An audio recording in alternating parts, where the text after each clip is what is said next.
19 জুলাই শুক্রবার সহিংসতার আগুনে রণক্ষেত্রে পরিণত হয় মিরপুর 10। মিরপুর 10 লাগোয়া উত্তর সিটি কর্পোরেশনের 4 নম্বর আঞ্চলিক অফিস।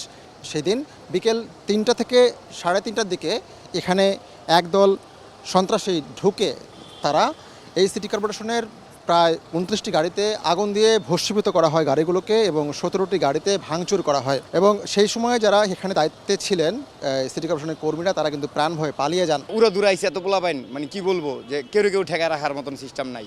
তখন মাইর দূরাইছে, পায়ে জায়গাত লাগছে, ভাইগে গেছি গা।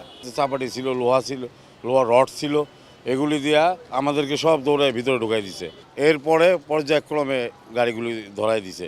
এখন এই যে আমরা অচল হয়ে গেছি, আমরা এখন ময়লা গাড়ি না চললে তো আমাকে পেটে ভাত নাই।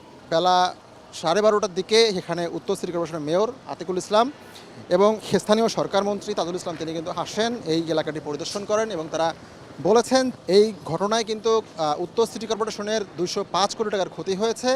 শুধুমাত্র অঞ্চল 4-এই ক্ষতি হয়েছে 120 কোটি টাকার। সিটি কর্পোরেশনের আওতায় যে কমিউনিটি সেন্টারগুলো রয়েছে সেগুলোতে কিন্তু হামলা চালানো হয়েছে, ভাঙচুর করা হয়েছে। সিটি কর্পোরেশনের এই গাড়িগুলো মেয়র সাহেব কয়েকদিন আগে মাত্র ঈদের আগে জাপান থেকে কিনা হয়েছে।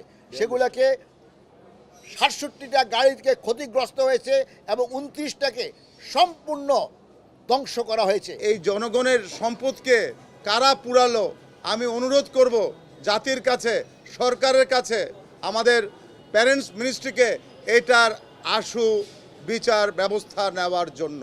এই যে এত ক্ষতি, সেটি কবে নাগাদ কাটিয়ে ওঠা সম্ভব সেটি নিশ্চয়ই সময়ই বলে দেবে। এবং সব কিছু মিলে এই অঞ্চলে কিন্তু থমথমে অবস্থা এখনও বিরাজ করছে। কর্মকর্তা কর্মচারীরা অফিস করছেন, কিন্তু স্বস্তি কিন্তু নেই, কারণও নেই। তো সব মিলে এই ছিল আমার কাছে সবশেষ খবর। আতিকুর রহমান তামাল, সময় সংবাদ, ঢাকা।